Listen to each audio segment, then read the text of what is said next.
Panem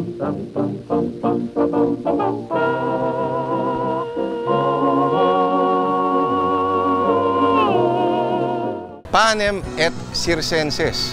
Sa Ingles, bread and circuses. Yan po mga kapatid ang sinulat dati ng Romanong si Juvenal. Na sinabi niya na dalawang bagay lang daw ang nagpapakontento sa buhay ng mga mamamayang Romano. Ang tinapay at circus. At sa Pilipinas, wala na yatang mas lalaki pang circus kesa sa kampanya at eleksyon. At dito yan nagsisimula sa filing ng Certificate of Candidacy. Nuisance, panggulo, nakakabuisit, nakakayamot, pero masyadong harsh naman. Panggulo, hindi ba't karapatan naman nila yan sa ilalim ng saligang batas? Buti nga at may 130 individual ang iginiit ang kanilang karapatan. Bakit? Mga sikat lang ba ang may karapatang magsilbi sa bayan? Ngayon, kung hindi natin tatawagin panggulo o mga nuisance, mga baliw. Pero teka nga muna, sino nga ba tayo para paratangan silang baliw?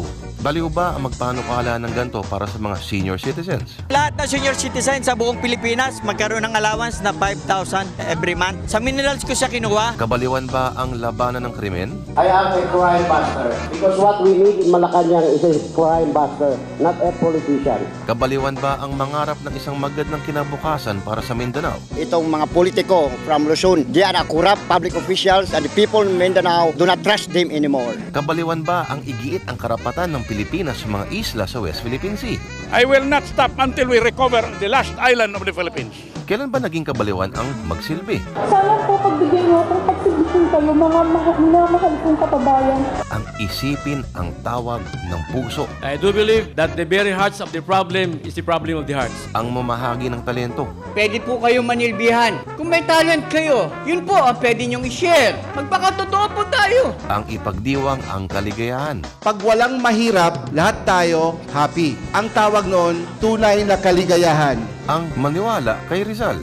Ang hindi lumingon sa pananggalingan, hindi makararating sa paroroonan. Sinasabi nila na ito mga nuisance candidates ay medyo may konting tililing. Pero ang tanong ngayon, sino nga ba ang tunay na may sayad? Bayaw! Bayaw! Bayaw! Bayaw! Bayaw! Bayaw!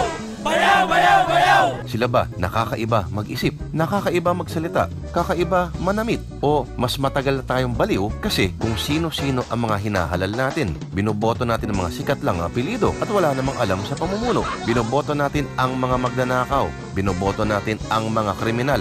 Ulitin natin ang tanong, sino ang tunay na baliw? Ulitin natin, kabaliwan ba ang umawi at magmahal? Ang ibig ko, pagsapit ng Pasko, akin ka.